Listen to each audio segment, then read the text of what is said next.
ప్రభునందు ప్రేమైన వాళ్ళారా, ఇంతవరకు మనం పాటలు పాడుకుని స్తుతి ఆరాధన చేస్తూ దేవుని నామాన్ని ఎంతగానో మహిమపరుచుకున్నాము. ఇప్పుడు కొద్ది నిమిషములు దేవుని యొక్క వాక్యమును మనం నేర్చుకుందాం. దేవుని యొక్క వాక్యమును ఎవరైతే వింటారో శ్రద్ధగా, వారి జీవితాల్లో దేవుడు గొప్ప అద్భుత కార్యములు చేస్తాడు. ఎందుకంటే దేవుని యొక్క మాట, ప్రతి ఒక్క మాట కూడా దేవుడు మాట్లాడిన మాటలేవి. దేవుని వాక్యం అనగా దేవుడే మనతో మాట్లాడుతున్నాడు. మనుషుల మాటలు కాదండి. నా మాటలు అంతకన్నా కాదు. నా జ్ఞానము కానీ నా తెలివితేటలు కానీ ఏమాత్రము పనికిరాము. ఈ లోక జ్ఞానము దేవుని దృష్టిలో ఒక పెంటగా ఉంది. కాబట్టి లోక జ్ఞానాన్ని మనం ఉపయోగించుకుని మనం మాట్లాడడం వల్ల ఎటువంటి ప్రయోజనం ఉండదు. కేవలము దేవుని యొక్క జ్ఞానము, దేవుని యొక్క ఆత్మ నడిపింపు మాత్రమే ఇక్కడ పనిచేస్తుంది. కాబట్టి ఈ మాటలు, దేవుడు మాట్లాడే మాటలు, దేవుని నోటి నుంచి వచ్చే మాటలను మనం గమనించి చాలా భయము భక్తితో మనమందరము జీవించాలని దేవుడు కోరుకుంటా ఉన్నాడు. చిన్న ప్రార్థన చేసుకుని వాక్యమును ధ్యానం చేసుకుందాం. మహోన్నతుడా, సర్వశక్తిమంతుడా, నిన్న నేడు నిరంతరము యుగయుగములు జీవించేవాడా, నీకే స్తుతులు స్తోత్రములు చెల్లిస్తున్నాం నాయన. మీరు వాక్యమును ధ్యానిస్తుండగా మాట్లాడేది నేను కాదు, కానీ మీరే నాతో, మాతో, మా అందరితో నీ వాక్యం ద్వారా మీరు మాట్లాడమని, మమ్మల్ని కేవలం నీ వాక్యం ద్వారా మాత్రమే బలపరచమని, మా ప్రవర్తనను, మా మాటలను సరి చేసుకోవడానికి నీ వాక్యం మాత్రమే ఆధారం. కాబట్టి ఆ వాక్యం మా హృదయాల్లో భద్రం చేసుకుని యథార్థముగా, నీతిగా, సత్యముగా ప్రవర్తించడానికి, అనేకులను ఈ సత్యం వైపు మళ్లించడానికి నీ కృపా సహాయం దయచేయండి నాయన. విన్న వాక్యమును సాతానుడు ఎత్తుకుని పోకుండా హృదయములలో నాటబడి ఫలించడానికి నీ కృపా సహాయం ముందుగా దయచేయమని ఘనతా మహిమాన్విక చెల్లిస్తూ నజరేయుడు నామములో అడుగుచున్నాం తండ్రి. ఆమేన్, ఆమేన్. ప్రభువునందు ప్రియమైన వారలారా, ఈరోజు మన వాక్య ధ్యానాంశం ఏమనగా, నిన్ను గొప్ప చేయ మొదలు పెట్టెదను. చెప్పండి, అందరూ చెప్పాలి. నిన్ను గొప్ప చేయ మొదలు పెట్టెదను. ఈరోజు మన అంశము నిన్ను గొప్ప చేయ మొదలు పెట్టెదను. ఈ మాట ఎవరో మనుషులు మాట్లాడిన మాట కాదు పిల్లరా. ఎవరో ఉన్నతమైన వ్యక్తులు మాట్లాడిన మాట కాదు. ఇది స్వయంగా దేవాది దేవుని నోట్లో నుండి వచ్చిన మాట, నోట్లో నుంచి వచ్చిన మాట. ఇది దేవాది దేవుని యొక్క వాక్కు, ఇది దేవాది దేవుని యొక్క ప్రవచనం. ఇది నిన్ను గొప్ప చేయ మొదలు పెట్టెదను అంటున్నాడు. ఎవరితో అంటున్నాడు ఈ మాట? ఎందుకు మాట్లాడుతున్నాడు? అసలు ఎందుకు ఈ మాటను దేవుడు వాడవలసి వచ్చింది అనేటువంటి కొన్ని విషయాలు మనం ధ్యానం చేసుకుందాం. ముందుగా ఈ మాట ఎక్కడదో మనం చూద్దాం. యెహోషువ గ్రంథము 7వ అధ్యాయము 7వ వచనం చదవండి. యెహోషువ గ్రంథము ద్వితీయోపదేశ కాండము పక్కనే ఉంటుంది. యెహోషువ గ్రంథము 3వ అధ్యాయము 7వ వచనం చదువుతారా? అప్పుడు యెహోవా యెహోషువతో ఇట్లనెను, నేను మోషేకు తోడైనట్లు నీకును తోడైందునని ఇశ్రాయేలు అందరూ ఎరుగునట్లు నేడు వారి కన్నుల ఎదుట నిన్ను గొప్ప చేయ మొదలు పెట్టెదను. ఇక్కడ ఉందన్నమాట. అప్పుడు యెహోవా యెహోషువతో ఇట్లనెను. యెహోషువతో దేవుడు మాట్లాడుతున్నాడు స్వయంగా. అయ్యా యెహోషువా, నేను మోషేకు ఏ విధంగా అయితే తోడే ఉండి ఆయనను చనిపోయేంత వరకు ఏ విధంగా ఆయనకు తోడుగా ఉండి ఆయనను నడిపించానో, అదే విధముగా నేను కూడా నీకు తోడుగా ఉంటాను. అంతేకాకుండా ఇశ్రాయేలు జనాంగం అందరూ కూడా నిన్ను ఎరిగి ఉండేనట్లు, నిన్ను తెలుసుకున్నట్లు నేడు అనగా ఈ రోజు నుండే వారి కన్నుల ఎదుట వారు చూస్తుండగానే నేను నిన్ను గొప్ప చేయడానికి మొదలు పెడుతున్నాను అంటున్నాడు. నిన్ను గొప్ప చేయడానికి మొదలు పెడతాను ఈ రోజు నుంచే అంటున్నాడు దేవుడు. యెహోషువతో మాట్లాడుతున్నాడు. ఎవరు యెహోషువ అనగా? యెహోషువ అనగా అర్థము యెహోవా రక్షణ. ఏంటండి? యెహోవాయే రక్షణ.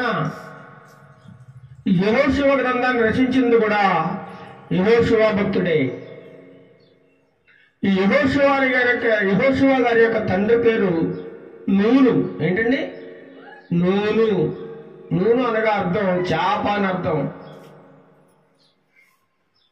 దేవుడు ఇశ్రాయేలు జనాంగాన్ని ఐగుప్తు దేశ బానిసత్వం నుండి విడిపించడానికి ఒక వ్యక్తిని ఎన్నుకున్నాడు దేవుడు. ఎవరా వ్యక్తి? ఎవరండి? మోషే. ఎవరు? మోషే. దేవుని యొక్క ప్రజలు ఐగుప్తు దేశంలో అన్యుల మధ్య నలిగిపోతా ఉన్నారు, బానిసత్వంలో ఉన్నారు. వారు వెట్టి చాకరీ చేస్తూ భయంకరంగా చిత్రహింసలు అనుభవిస్తున్నారు. అలాంటి సమయంలో దేవుడు వారిని జ్ఞాపకం చేసుకుని, అయ్యో నా ప్రజలు, నా ఇశ్రాయేలు జనాంగము, నేను పేరు పెట్టి పిలిచిన నా సొత్తు ఎన్నో ఇబ్బందులు పడుతూ ఉన్నారు, ఎన్నో కష్టాల మధ్య నలిగిపోతా ఉన్నారు. వీరిని ఎలాగైనా రక్షించాలి, వీరిని ఎలాగైనా కాపాడాలి. వీరికి నేను ఒక వాగ్దానం ఇచ్చాను. ఏంటా వాగ్దానము? పాలు తేనెలు ప్రవహించి ఒక గొప్ప దేశం ఇస్తానని వాగ్దానం చేశాడు. ఏంటా దేశం పేరు? కనాను దేశము. కనాను దేశం వారికి ఇస్తానని వాగ్దానం చేశాడు ఆయన. ఆ దేశానికి నడిపించాలి వీరిని. మరి వీరందరినీ నడిపించాలంటే ఒక గొప్ప వ్యక్తి కావాలి. ఇన్ని లక్షల మందిని నడిపించాలంటే ఏ ఒక్కరి వల్ల అవుతుంది చెప్పండి? ఒక స్కూల్లో ఒక 20-30 మంది పిల్లల్ని కాపాడి చదువు చెప్పాలంటే ఆ టీచర్కి ఎంతో కష్టం.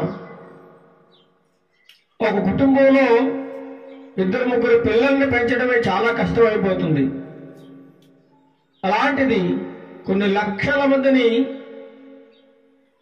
ఒక వ్యక్తి నడిపించాలి. ఆ లక్షల మంది కూడా ఆ వ్యక్తి మాట వినాలి. ఎవరు ఆ వ్యక్తి అన్నప్పుడు దేవుడు ఎవరు ఎన్నుకున్నాడండి? మోషే గారిని ఎన్నుకున్నాడు. మోషే గారి ద్వారా ఐగుప్తు బానిసత్వం నుండి, ఫరో చేతిలో నుండి ఇశ్రాయేలు జనాంగాన్ని దేవుడు విడిపించాడనమాట.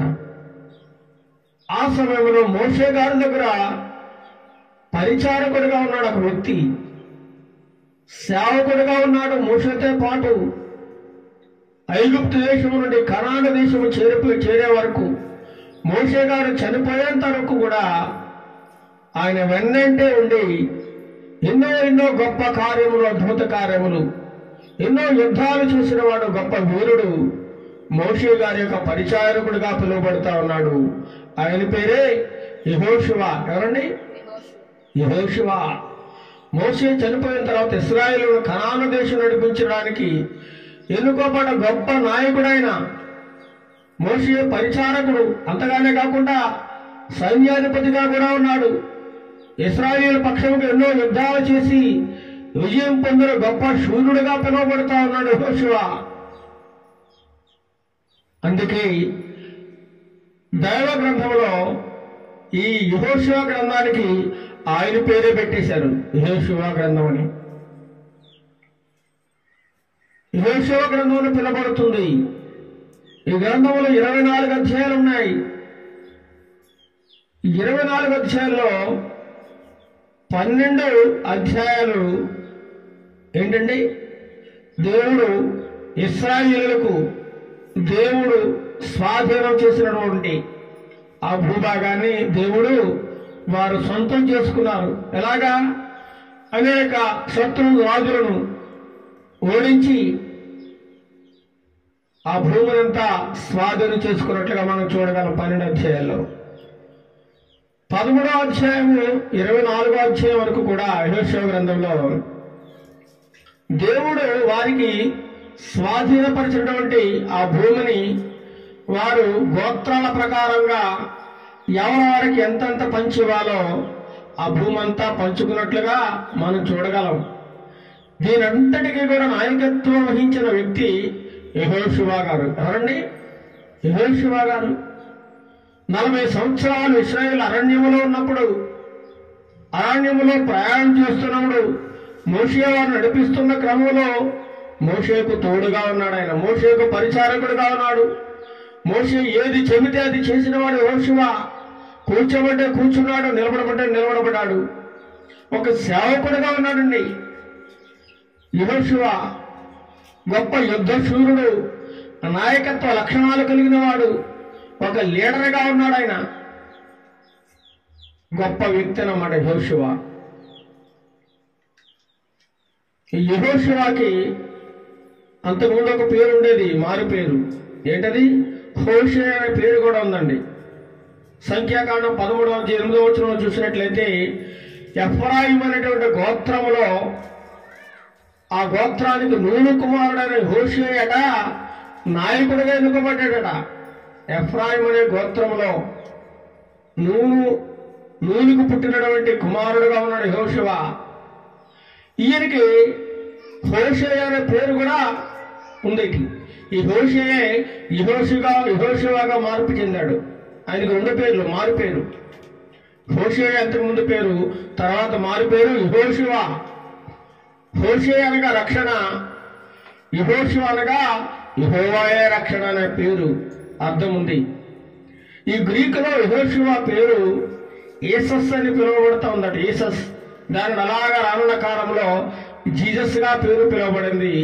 ఆ జీసస్ గా పిలువబడిన పేరు యేసుగా పిలువబడింది అనమాట.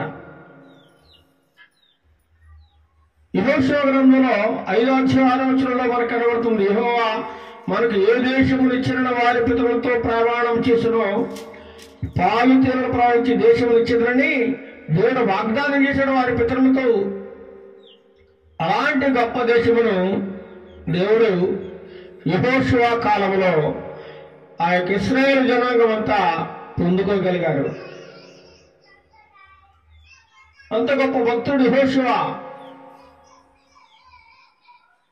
యెహోషువ ఐగుప్తులో మోషేతో ఉన్నాడు. ఆయన 40 సంవత్సరాల పాటు ఐగుప్తు దేశంలో మోషే చేసిన అద్భుత కార్యములను చూశాడు. 40 సంవత్సరాల పాటు ప్రయాణంలో అరణ్యంలో వారితో పాటు ప్రయాణం చేశాడు. ఎన్నో యుద్ధాల్లో పాల్గొన్నాడు. మోషేకు నమ్మకమైన పరిచారకుడుగా ఉన్నాడు. మోషే చనిపోయేంత వరకు కూడా ఒక నమ్మకమైన సాక్షిగా, యథార్థవంతుడుగా, యుద్ధ శూరుడుగా, పరిచారకుడిగా ఉన్నాడు. ఈనాడు అనేక మంది పరిచారకులుగా ఉండడానికి ఇష్టపడలేదండి. గొప్ప వాళ్ళగా ఉండడానికి పిలువబడుతున్నారు. సేవ చేయడానికి ఎవడో ముందుకు రావడం లేదు. బలమైన సేవ, తగ్గింపు సేవ చేసేవాళ్ళు తక్కువ. లగ్జరీ సేవ అయిపోయింది ఈరోజు. డిజిటల్ సేవ చేస్తా ఉన్నారు. ఆత్మీయంగా విశ్వాసం బలపరిచేవారు చాలా బహు తక్కువ. ఏదో సేవ అనేది ఈనాడు ఎలా మారిపోయిందంటే ఒక వ్యాపార కేంద్రంగా మారిపోయింది, ఒక బ్రతుకుదురుగా మారిపోయింది. చాలా చోట్ల చాలా ప్రదేశాలు తిరిగినప్పుడు చాలా సంఘాల్లో కూడా వ్యాపార ధోరణి కనబడతా ఉంది.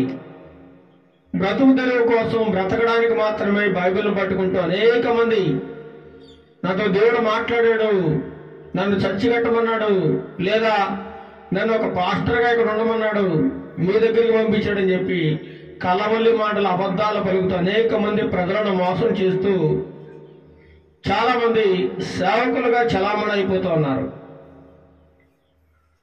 అలాంటి సేవకుడు కాదండి ఈ యెహోషువ. మోషే గారితో ఉంటే ఏదో నాకు వస్తుంది, ఏదో ఆయన తర్వాత నేను గొప్ప సేవకుడు అయిపోతాను అనేటువంటి దురాశ లేదు, లేదా ఏదో నాకు భూమి వస్తుంది, లేదా ఆస్తి వస్తుంది, ఈయన కూడా ఉంటే ఏదో నాకు లభిస్తుంది అనేటువంటి ఆశ కలిగిన వాడు కాదు యెహోషువ. అన్ని విషయాల్లో తగ్గించుకున్నవాడు, ఎల్లప్పుడూ మోషే గారి యొక్క పరిచారకుడిగానే ఉన్నాడు తప్ప నేను ఒక గొప్పవాడిని, నేను గొప్పగా యుద్ధం చేస్తున్నాను, యుద్ధ నైపుణ్యం గల శూరుణ్ణి అని ఎప్పుడు తనను తాను ఎప్పుడు హెచ్చించుకోలేదు ఆయన. అందుగా అంటున్నాడు దేవుడు యెహోషువ గ్రంథం 1వ అధ్యాయం 5వ వచనం చదవండి. నీవు బ్రతుకు దినములంటేను ఏ మనుష్యుడును నీ ఎదుట నిలవలేకుండును. చూడు ఏమంటున్నాడు యెహోషువతో, నీవు బ్రతికిన కాలమంతా ఏ మనుషుడు కూడా నీ ఎదుట నిలవలేడు, నిన్నంత గొప్పగా నేను చేస్తా ఉన్నాను. నేను మోషేకు తోడై ఉన్నట్లు నీకును తోడై ఉంటాను. ఈరోజు కూడా మనం అనేక సమయాల్లో నాకు తోడెవరు, నన్ను అందరూ విడిచిపెట్టేశారు, ఈ లోకంలో సహాయం చేసేవారు లేరు, ఎవరు నన్ను పట్టించుకోవడం లేదు, ఎవరు నన్ను ఆదరించడం లేదు, బంధువులు స్నేహితులు అందరూ నన్ను విడిచిపెట్టారు, ఇంకెందుకు నా బ్రతుకు అనుకున్న సమయంలో దేవాది దేవుడు నీకు ఒక వాగ్దానం చేస్తా ఉన్నాడు. నేను నీకు తోడే ఉంటాను. ఆనాడు మోషేకు తోడే ఉన్నాను. ఓ యెహోషువ, నేను నీకు ఈరోజు నీకు తోడే ఉంటాను. నీ బ్రతుకు దినములన్నీ నేను తోడే ఉంటాను. నువ్వు ఎక్కడికి వెళితే నీకు అక్కడ విజయం దయచేస్తాను. నువ్వేమి ఇంకేమంటారు చూడండి, నిన్ను విడువను, నిన్ను ఎడబాయను, నిబ్బరము కలిగి ధైర్యముగా ఉండము. ధైర్యముగా ఉండు. నేను విడిచిపెట్టినాయా యెహోషువ, నిన్ను విడిచిపెట్టను, నిన్ను ఎడబాయను. ఏ విషయంలో కూడా నువ్వు భయపడద్దు, నిబ్బరము కలిగి ధైర్యంగా ఉండు.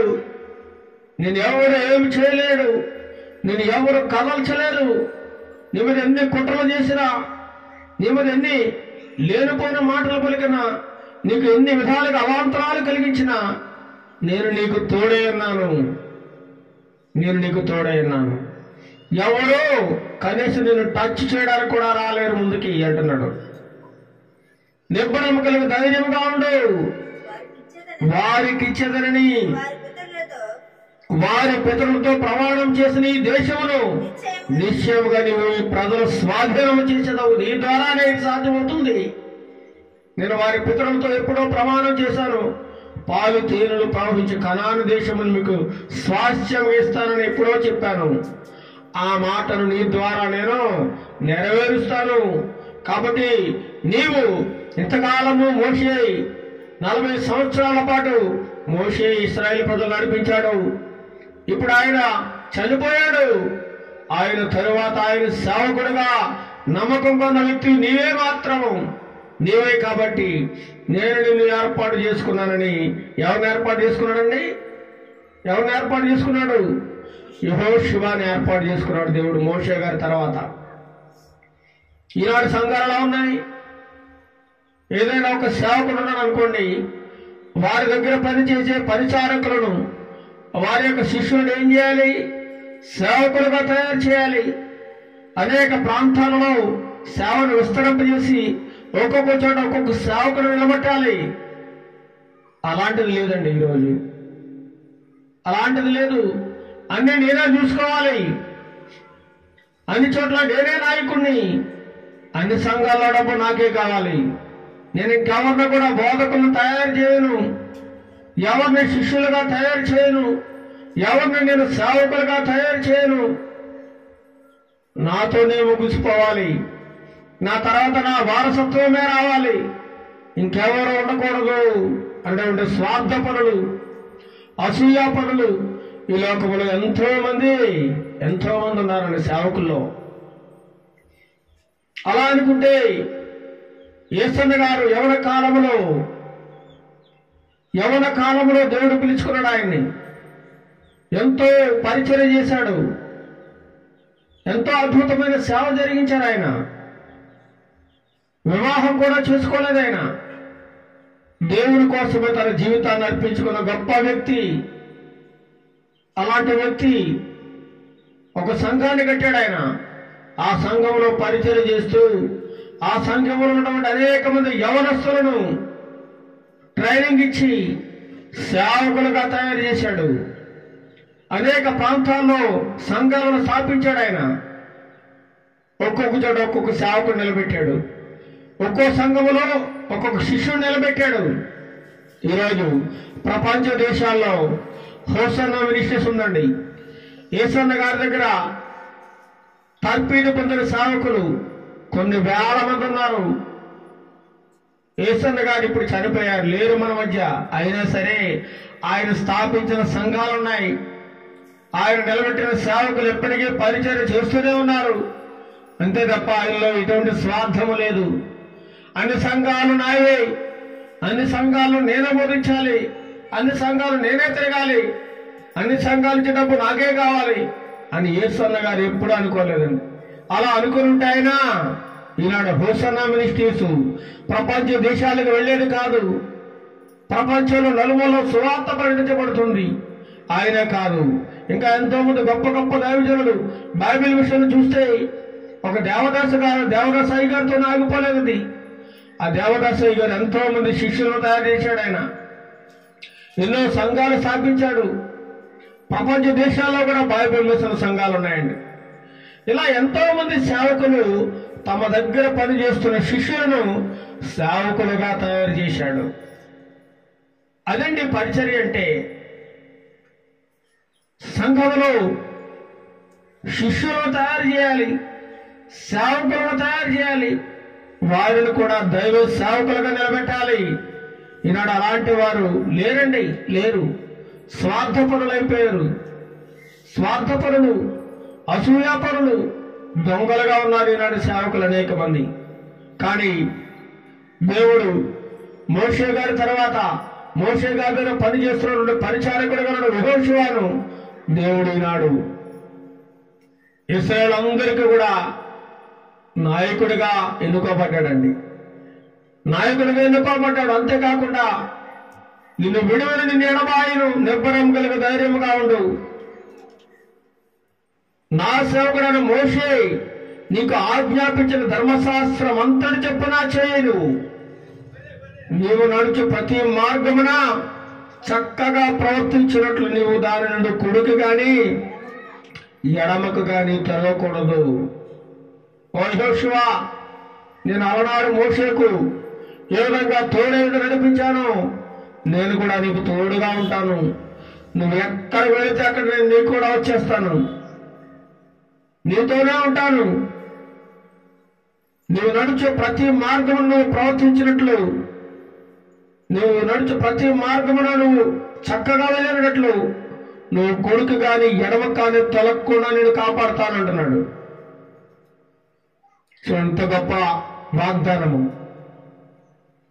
ఇంకా చూసినట్లయితే చూడండి, 9వ వచనం చదవండి. నేను నీకు ఆజ్ఞ ఇచ్చున్నాను కదా, నిబ్బరము కలిగి ధైర్యముగా ఉండము, దిగులు పడకము, జడియకము. నీవు నడుచు మార్గమంతటలో నీ దేవుడని యెహోవా నీకు తోడై ఉండును. నువ్వేమాత్రం భయపడకు. నువ్వు ఒంటరిగా ఉన్నావని, అయ్యో ఇన్ని లక్షల మంది జనాన్ని నేను ఎలా నడిపించాలి, నా వల్ల అవుతుందా, వీళ్ళు నా మాట వింటారో వినరో ఏమాత్రము సందేహపడకు. యెహోషువ, నిబ్బరం కలిగి ధైర్యంగా ఉండు, దిగులు పడకు, జడియకు, నేను నీకు తోడుగా ఉన్నాను. దేవుడు మనకు తోడుగా ఉంటే ఎవరు మనల్ని ఏం చేయలేరండి. ఎవరు ఎన్ని కుట్రలు చేసినా, ఎన్ని పన్నాగాలు పనినా, ఏ ఒక్కడు మనల్ని కదల్చలేడు, దేవుడే తోడుగా ఉంటాయి. అలనాడు దావీదుకు దేవుడు తోడుగా ఉన్నాడు. దావీదు మీద ఎంతో మంది కుట్రలు చేశారు. సొంత మామగారు అతను చంపాలని చూశాడు సౌలు. కానీ ఒకనాడు సమయంలో సౌలు పశ్చాత్తాపం చెందాడు. అయ్యో దావీదా, ఇంత గొప్ప మంచి మనసు కలిగిన వాడు, నేను నిన్ను చంపడానికి చూశాను అని చెప్పి పశ్చాత్తాపం చెందాడు ఆయన. అలా ఎంతో మంది అండి కుట్రలు పన్నిన వారు, చంపాలనుకున్న వారు, దేవుడు వారిని మనసు మార్చాడు. ఒకనాడు మొర్దెకైని చంపాలని హామాను ఎన్నో కుట్రలు చేశాడు. మొర్దెకై కోసం ఒక ఉరికంబాన్ని కూడా సిద్ధం చేశాడండి. కానీ దేవుడు ఏం చేశాడు? ఎవడైతే ఉరికంబాన్ని తయారు చేశాడో వాడి మీదకి ఆ ఊరొచ్చి వాడినే చచ్చిపోయేలా చేశాడు, చంపి చేసేలా చేశాడు. ఎందుకంటే పరిస్థితులు మార్చేస్తాడు దేవుడు. నీ శత్రువు ఎదుట నీకు భోజనం పెట్టే దేవుడు, శత్రువు సహిత మిత్రులుగా మార్చే దేవుడు అండి మన దేవాది దేవుడు. అలాంటి గొప్ప దేవుడు మన దేవుడు. ఆయన మనం నమ్ముకున్నాం కాబట్టి ఆయన మనకు సదా తోడుగా ఉంటారని ఆయన ఈ ఉదయకాల సేవలు మనందరితో మాట్లాడుతున్నాడు. నీవు నిబ్బరం కలిగి ధైర్యంగా ఉండు అంటున్నాడు. అయ్యో, నీ లక్షల జనాంగము నా మాట వింటారా? నేను చెప్పినట్టు నడుచుకుంటారా ప్రభువా? నేను యవనస్తుణ్ణి, నేను ఎలా నడిపించగలను అన్నప్పుడు నువ్వేం భయపడొద్దు, దిగులు పడొద్దు, జడియొద్దు. నువ్వు నడిచే మార్గమంతుల్లో నేను నీకు తోడుగా ఉన్నానని యెహోషువతో దేవుడు స్వయంగా మాట్లాడుతూ ఉన్నాడండి. మనం కూడా అనేక మార్లు చాలా భయపడుతూ ఉంటాం. శోధన కలిగినప్పుడు, బాధ కలిగినప్పుడు, అవాంతరాలు ఎదురైనప్పుడు, మనుషులు మనల్ని వెలివేసినప్పుడు, ఎవరు మనల్ని పట్టించుకునే పరిస్థితుల్లో ఎవరు మనతో మాట్లాడినప్పుడు, నేను ఒంటరిగా ఉన్నాను, ఒంటరిగా మిగిలిపోయాను, నా పరిస్థితి ఏంటని నువ్వు అనుకున్నప్పుడు దేవాది దేవుడు అంటున్నాడు, నేను నీకు తోడుగా ఉన్నాను. ఎవరు పట్టించుకున్నా పట్టించుకోకపోయినా నీకు నేను తోడుగా ఉన్నానంటున్నాడు. ఎంత గొప్ప దేవుడు చూడండి. లక్షలాది మందిలో దేవుడు యెహోషువను మాత్రమే ఎన్నుకున్నాడు. యెహోషువ, నువ్వు నిబ్బరం కలిగి జాగ్రత్త పడి బహుధైర్యముగా ఉండు అంటున్నాడండి. ఎంత గొప్ప వాగ్దానం చూడండి. దేవుడు యెహోషువకు దయచేసిన గొప్ప వాగ్దానం. అంతేకాకుండా 3వ అధ్యాయం 7వ వచనం మనం చదువుకున్నాం. ఏమంటున్నాడు? అప్పుడు యెహోషువతో ఎట్లంటున్నాడు? నేను మోషేకు తోడే ఉండినట్లు నీకు నువ్వు తోడే ఎదురని ఇశ్రాయేలు అందరూ ఎరుగునట్లు నేడు వారి కన్నులెదుట నిన్ను గొప్ప చేయ మొదలు పెట్టదను. నిన్ను గొప్ప చేయ మొదలు పెట్టదను అంటున్నాడు. ఈ లోకంలో మనుషులు అనేక మార్లు అనుకుంటున్న వాడి పని అయిపోయింది, వాడి పరిస్థితి మారిపోయింది, వాడికి ఎటువంటి సహాయం చేసేవాళ్ళు లేరు, వారిని ఎవరు పట్టించుకునేవారు లేరు అని లోకంలో వాళ్ళు అనుకోవచ్చు. కానీ నా దేవుడు ఈ ఉదయకాల సమయంలో మనతో మాట్లాడుతున్నాడు. నిన్ను ఈ రోజు నుంచి కూడా గొప్ప చేయడానికి మొదలు పెడతా ఉన్నాను. ఎవరైతే నిన్ను హేళనగా చూస్తున్నారో, ఎవరైతే నిన్ను అవమానకరంగా మాట్లాడుతున్నారో, ఎవరైతే నిన్ను చిన్నచూపు చూస్తున్నారో, ఎవరైతే నిన్ను విలువ లేని వారిగా చూస్తున్నారో వాళ్ళందరి ముందు నిన్ను ఈ రోజు నుండి గొప్పగా నిలబెట్టబోతా ఉన్నాను. నేను గొప్పగా నిన్ను ఆశీర్వదించబోతా ఉన్నాను. నేను వాళ్ళందరి ముందే వాళ్ళందరూ సిగ్గుపడేటట్లుగా నిన్ను గొప్ప చేయబోతా ఉన్నానని దేవుడు యెహోషువతో మాట్లాడుతూ ఉన్నాడండి. ఎంత గొప్ప వాగ్దానము చూడండి, ఎంత గొప్ప వాగ్దానము. వారందరూ ఎరిగినట్లు, ఎవరు? ఇశ్రాయేలు అందరూ కూడా ఎరిగినట్లు నేను వారు కన్నులెదుట వారు చూస్తుండగానే నువ్వు డెవలప్ అవుతావు, నువ్వు గొప్పవాడు అవుతావు, అంత గొప్పగా నిన్ను ఆశీర్వదించబోతా ఉన్నానని యెహోషువతో మాట్లాడిన దేవుడు ఈరోజు మనతో కూడా మాట్లాడుతూ ఉన్నాడు. నేను అభివృద్ధి చెందకుండా ఉన్నాను, నేను అన్ని విషయాల్లో వెనకబడి ఉన్నాను, చదువులో వెనకబడి ఉన్నాను అని నువ్వు అనుకుంటున్నావా? దేవుడు నీకు తోడుగా ఉన్నాడు. అయ్యో ప్రభువా, నేను చదువులో వెనకబడి ఉన్నాను, నాకు సహాయం చేయను నువ్వు అడిగినప్పుడు నీకు సహాయం చేస్తా ఉన్నాడు. అయ్యా, నాకు జ్ఞాపక శక్తి కొద్దిగా ఉంది, జ్ఞాపక శక్తి దయచే ప్రభువా అన్నప్పుడు నీకు జ్ఞాపక శక్తి దయచేస్తాడు. నీకు జ్ఞానము కొద్దిగా ఉన్నప్పుడు జ్ఞానమును అడిగితే జ్ఞానమును సమృద్ధిగా దయచేస్తానంటున్నాడు. నీ కుటుంబంలో శాంతి లేకుండా ఉన్నప్పుడు శాంతిని దయచే ప్రభువా అన్నప్పుడు శాంతిని దయచేవాడుగా ఉన్నాడు. నీ పరిస్థితులన్నీ మార్చే దేవుడిగా ఉన్నాడు ఆయన. అంతగా అంటున్నాడు, నిన్ను గొప్ప చేయ మొదలు పెడుతున్నాను, నిన్ను గొప్ప చేయ మొదలు పెడుతున్నాను. ఏ క్షణం నుండి నువ్వు అనేకులను నిన్ను గొప్ప చేస్తానంటున్నాడు దేవుడు.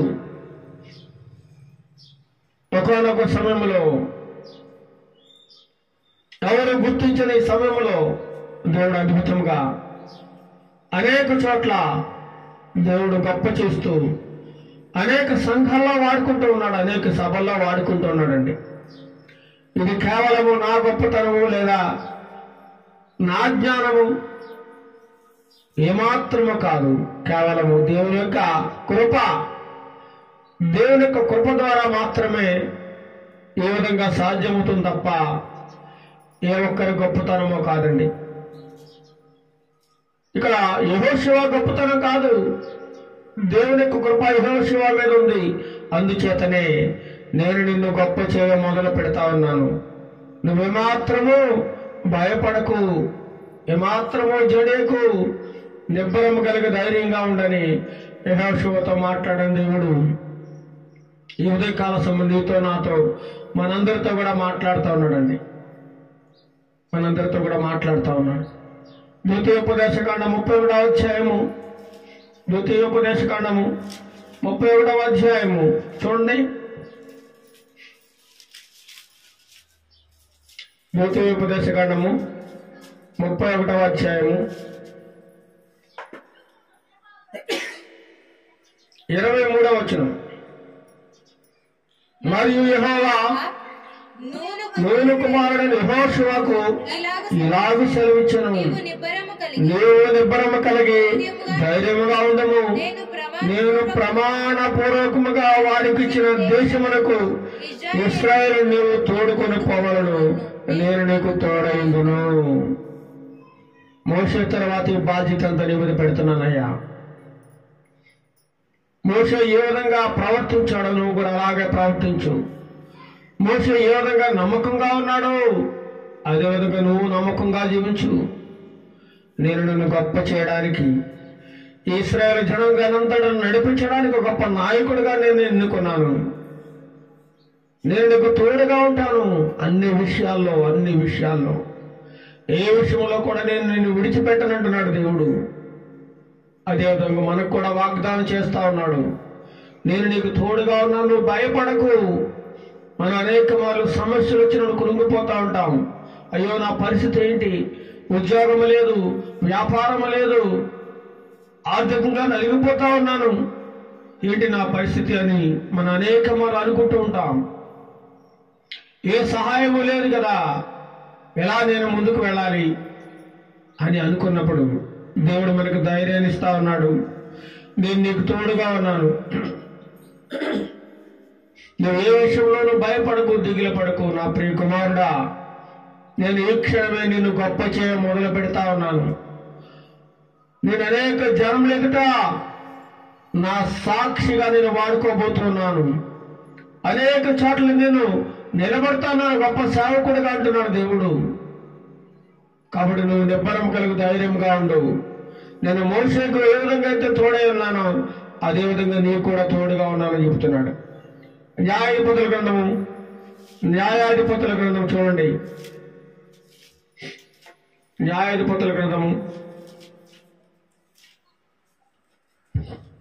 చూసారా? న్యాయాధిపతుల 6వ అధ్యాయము,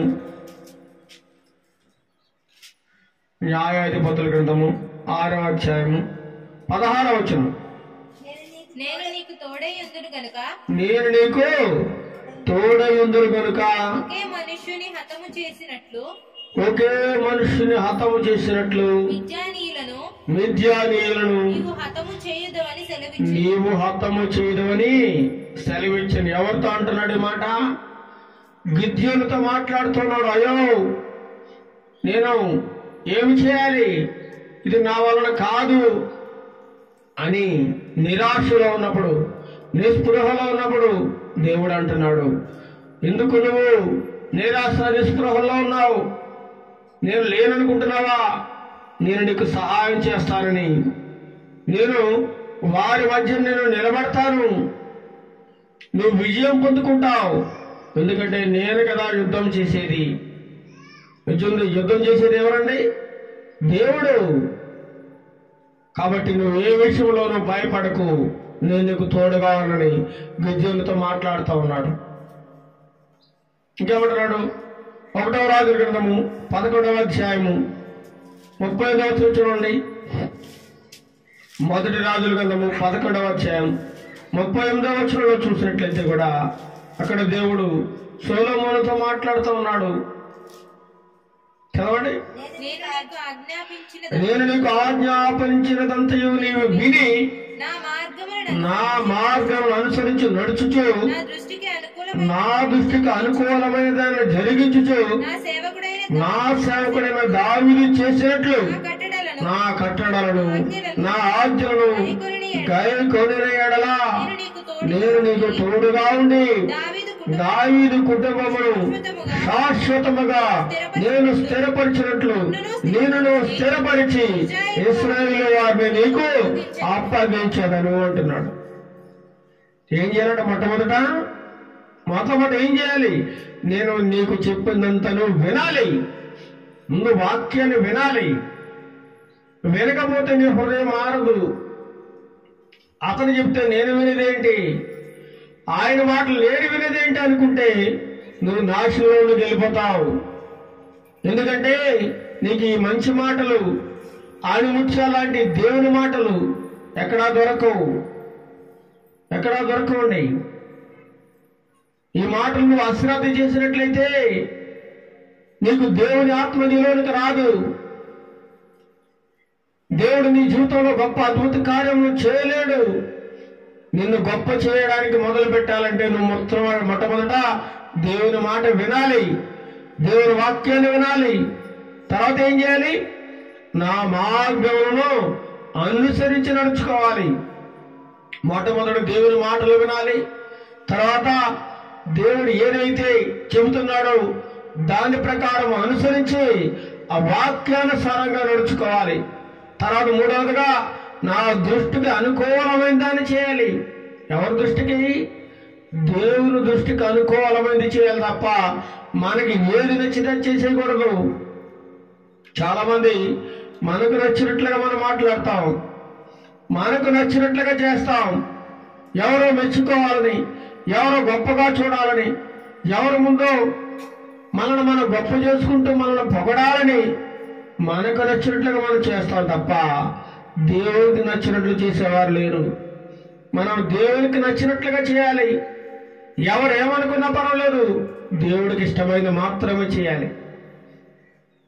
ఈనాడు అనేక మంది క్రైస్తవులు వారు దేవునికి నచ్చినట్లు చేయడం లేదు, లోకానికి నచ్చినట్లుగా, లోకం మెచ్చినట్లుగా చేస్తా ఉన్నారు. ఒక వివాహం జరిగిస్తున్నప్పుడు దాంట్లో దేవుడు మెచ్చిన వివాహంగా లేదది. లోకములు అందరూ చేసుకుంటుగా, అందరూ ఆచరిస్తున్నట్లుగా ఆచారాలను పాటిస్తూ లోక సంబంధమైనటువంటి ఎన్నో పనులు ఆ వివాహంలో జరిగిస్తూ వివాహం చేసుకుంటున్నారు తప్ప ఆ వివాహంలో దేవునికి ఏమాత్రమును స్థానం లేదండి. లోక ఆచారాలు పాటిస్తున్నారు. లోకం సగం, దేవుడు సగం, సగం సగం నిలువెచ్చని స్థితిలో ఉన్నారు.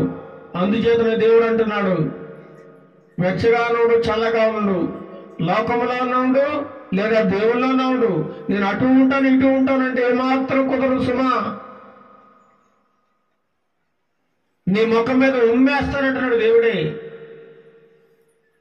నువ్వు ఉమ్మేయించుకుంటావా లేదా దేవుడి చేత గొప్ప చేయబడాలని, దేవుని చేత వర్ధల్ల చేయబడాలని కోరుకుంటావా? నిర్ణయం ఇదే. ఏమాత్రమును బలవంతం లేదు. నీవు విని నా మార్గం అనుసరించి నా దృష్టికి అనుకూలమైన దాన్ని జరిగించి నా సేవకుడైన దావీదు ఏ విధంగా అయితే ప్రవర్తించాడో అలా ప్రవర్తించినట్లయితే నేను నీకు తోడుగా ఉంటాను. దావీదు కుటుంబాన్ని ఏ విధంగా నేను స్థిరపరిచాను, నిన్ను కూడా స్థిరపరిచి ఇశ్రాయేలు మీద గొప్పగా చేస్తానంటున్నాడు దేవుడు. ఎందుకంటే నిన్ను గొప్ప చేయాలంటే, నిన్ను దేవుడు గొప్ప మొదలు పెట్టాలంటే ఆయనకు ఇష్టమైన బిడ్డగా నువ్వు జీవించాలి. ఆయనకు నమ్మకమైన సాక్షిగా జీవించాలి. నమ్మకమైన పరిచారకుడిగా, సేవకుడిగా జీవించాలి తప్ప ఏదో అందరూ ప్రవర్తించినట్లయితే, అందరూ మాట్లాడినట్టు నువ్వు మాట్లాడితే కుదరదు. లోకములో ఉండాలి కానీ లోకానికి వేరుగా ఉండాలి. లోకములో జీవించాలి కానీ లోకమాలిన్యం అంటకూడదు. లోకలందరూ ప్రవర్తించినట్టుగా, లోకలందరూ మాట్లాడినట్టుగా నువ్వు మాట్లాడకూడదు. నీలో ఒక ప్రత్యేకత కనబడాలి. నీలో జనులందరూ దేవుణ్ణి చూడాలి. అలాంటి గొప్ప అనుభవం నీకు కలిగి ఉన్నప్పుడే దేవుడు నిన్ను గొప్ప మొదలు పెడతానంటున్నాడు. గొప్ప మొదలు పెడతానంటున్నాడు. ఇంకా చూద్దాం చివరిగా మొదటి దినవృత్తాంతాల గ్రంథము 29వ అధ్యాయము. మొదటి దినవృత్తాంతాల గ్రంథము 29వ అధ్యాయము చూడండి. మొదటి దినవృత్తాంతాల గ్రంథము 29వ అధ్యాయము 25వ వచనం. మొదటి దినవృత్తాంతములు 29, 25 చదవండి.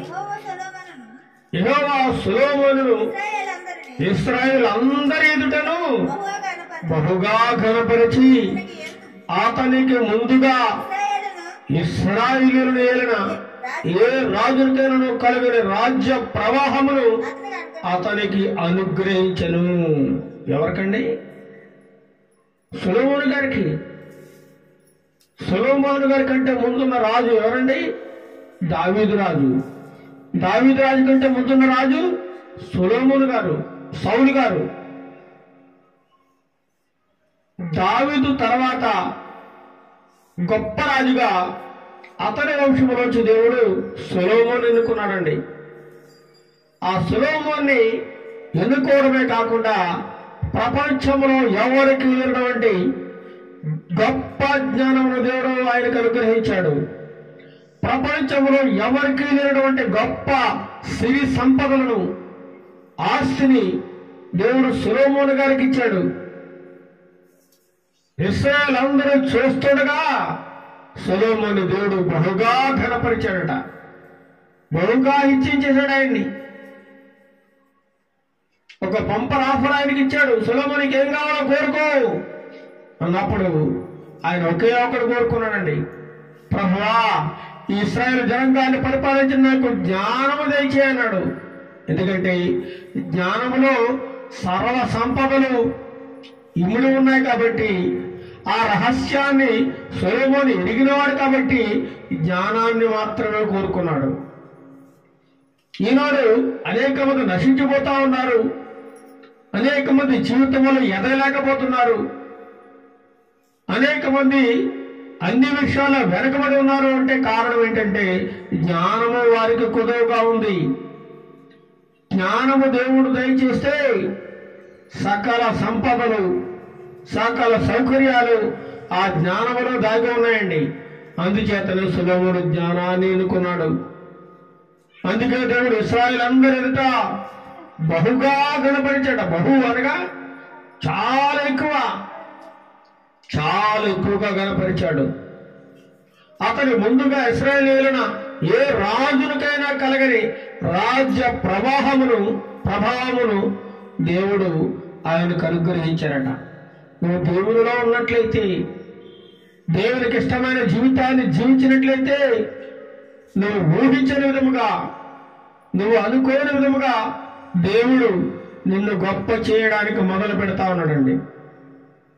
యెహోషువను గొప్ప చేయడానికి మొదలుపెట్టిన దేవుడు నిన్ను నన్ను కూడా మనందరిని కూడా గొప్ప చేయడానికి ఆయన ఎంతగానో ఇష్టపడుతూ ఉన్నాడు. ఎప్పుడు ఆయనకు ఇష్టమైన జీవితాన్ని ఆయనకు అనుకూలంగా జీవించినప్పుడు, ఆయన ఆజ్ఞలను కట్టడలను గైకొని జీవించినప్పుడు, యథార్థముగా సత్యముగా ప్రవర్తించినప్పుడు మాత్రమే నీ జీవితంలో ఈ గొప్ప ఆశీర్వాదాన్ని చూడగలవని దేవుడు ఉదయకాల సమయంలో తెలియజేస్తా ఉన్నాడు. కాబట్టి సొలొమోనుకు తోడుగా ఉన్న దేవుడు, యెహోషువకు తోడుగా ఉన్న దేవుడు, దావీదునకు తోడుగా ఉన్న దేవుడు, దానియేలునకు తోడుగా ఉన్న దేవుడు, అబ్రహాముకు తోడుగా ఉన్న దేవుడు, అదే దేవుడు నీకు కూడా ఈరోజు తోడుగా ఉన్నాడు. అదే దేవుడు మనందరికీ తోడుగా ఉన్నాడు. అదే దేవుడు మనందరినీ కాపాడుతూ ఉన్నాడు.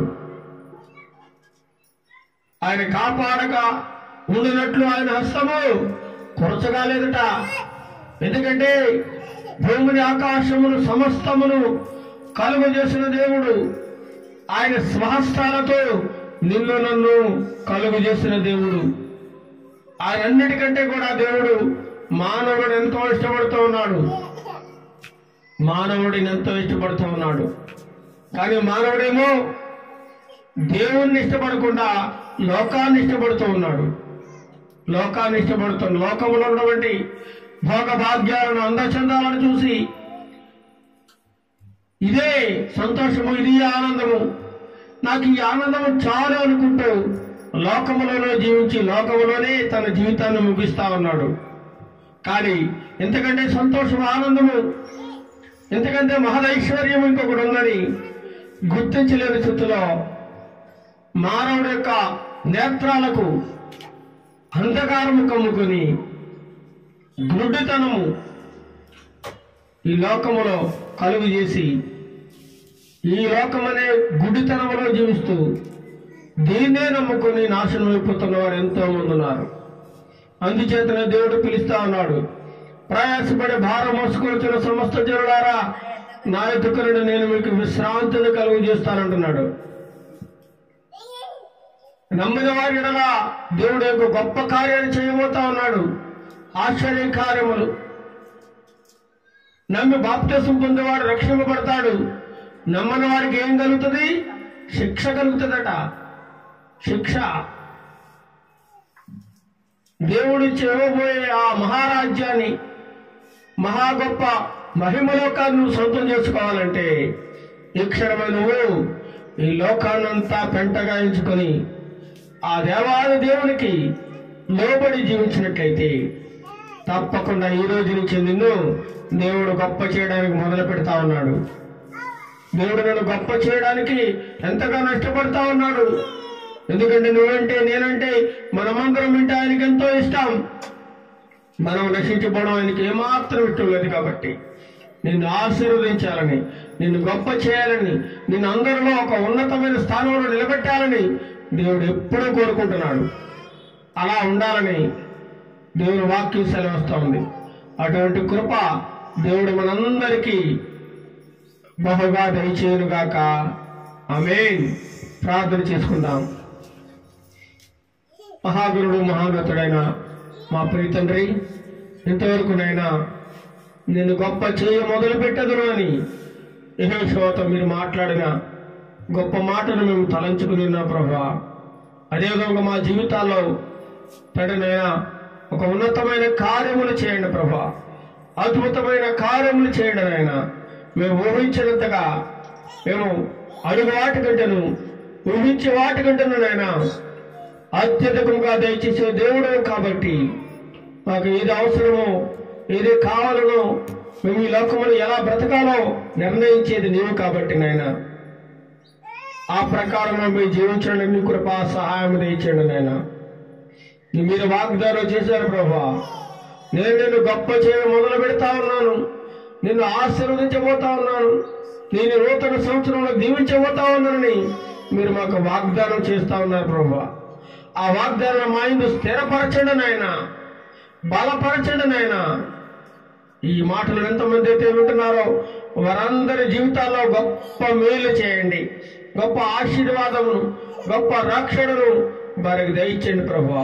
వారి గృహముల చుట్టూ నీ కంచెలు కావలిగా వేయండి ప్రభువా. సాతాను అంధకార దురాత్మ శక్తులు ఆ గృహములోనికి ప్రవేశించకుండా బలమైన అగ్నిని కంచిగా వేయండి ప్రభువా. బలపరచండి, స్థిరపరచండి నాయన.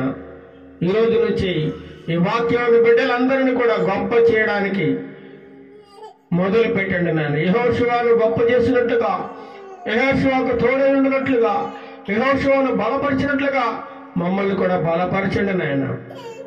మమ్మల్ని కూడా నీ సేవలో వాడుకోండి నాయన. నీకు ఇష్టమైన పాత్రగా మమ్మల్ని మలుచుకోండి నాయన.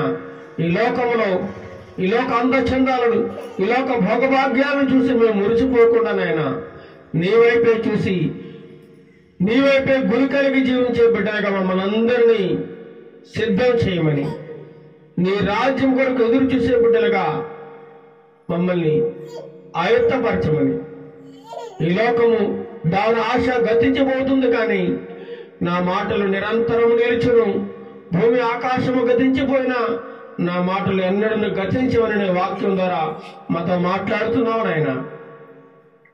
ఈ లోకములో ఏది సంపాదించుకున్నా, ఎంత సంపాదించుకున్నా అదంతా వృధా ప్రయాసని ప్రసంగ గ్రంథంలో రాయించున్నావు నాయన.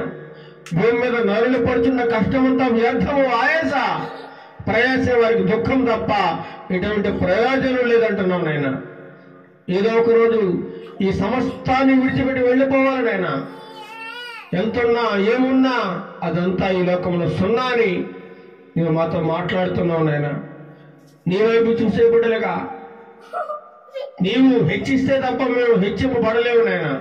నీవు ఘనపరిస్తే తప్ప మేము ఘనపరచబడలేమనే సత్యాన్ని గ్రహించే భాగ్యము మా ప్రియ బిడ్డలందరికీ దయచేయండి నాయన. ఈ లోకంలో అనేక మంది సేవకులు దుర్బోధలు చేస్తూ ఉన్నారు నాయన. దుర్బోధలు, సత్యవాక్యము కరువైపోతా ఉంది నాయన. యథార్థమైన వాక్యము దొరకడం లేదు నాయన.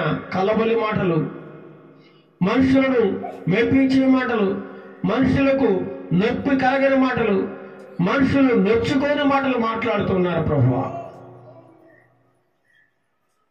సత్యాన్ని ప్రకటించడంలో మా ఘోరంగా విఫలమవుతున్నారు ప్రభువా. ఎవరైనా బాధపడతారేమో, ఎవరైనా ఏమని అనుకుంటారేమో, ఎవరైనా నొచ్చుకుంటారేమో అని సత్యవాక్యాన్ని మరుగున పెడుతూ కేవలం ఎల్లప్పుడూ ఆశీర్వాదాలు, మేలుల కోసమే మాట్లాడతారు తప్ప రక్షణ గురించిన మర్మాలను బోధించే వాళ్ళు బహు తక్కువగా ఉన్నారు ప్రభువా. అలాంటి వారిని మా సమాజంలో లేపండి నాయన. యథార్థమైన సేవకులను లేపండి, బలపరచండి నాయన. సహాయం చేయండి నాయన. ప్రతి ఒక్కరితో మీరు మాట్లాడమని ఈ వాక్యమును మా హృదయాల్లో భద్రపరుచుకొని యెహోషువకు తోడినట్లుగా మాకు తోడుగా ఉండి మమ్మల్ని బలపరిచి స్థిరపరిచి నీ యొక్క సేవలో బలంగా వాడుకోమని, ఈ వాక్యమైన బిడ్డలందరినీ దీవించి ఆశీర్వదించమని, ఘనత మహిమ ప్రభావాలు మీరే పొందుకొనమని, అన్ని విషయాల్లో మమ్మల్ని గొప్ప చేయ మొదలుపెట్టమని నిన్ను బ్రతిమాలుకుంటూ నజరేయుడు యేసు నామములో అడిగి వేడుకొనుచున్నాము తండ్రి. ఆమేన్, ఆమేన్. పరలోకమందున మా తండ్రి, నీ నామం పరిశుద్ధపరచబడును గాక, నీ రాజ్యం వచ్చును గాక, నీ చిత్తం పరలోకమున నెరవేర్చినట్లు భూమి మీద నెరవేరును గాక. మాకు కావలసిన అనుదినాహారం మాకు దయచేయము. మా రుణస్తులను మేము క్షమించిన మారణములను క్షమించము. మమ్మల్ని శోధనలను తెక్క కీళ్ళను తప్పించము. ఎందుకంటే రాజ్యము, బలము, మహిమ నిరంతరమునే ఉన్నావు తండ్రి. ఆమేన్. ఆశీర్వాదం మన తండ్రిన దేవుని ప్రేమయు, మన ప్రభువైన యేసుక్రీస్తు కృపయు, పరిశుద్ధాత్మ దేవుని యొక్క అన్యోన్య సహవాసము ఇప్పుడు ఎల్లప్పుడూ సదాకాలము మా ప్రియబిడ్డలందరికీ, ప్రపంచంలో ఉన్న మానవులందరికీ తోడేడు నడిపించును గాక. ఆమేన్, ఆమేన్, ఆమేన్.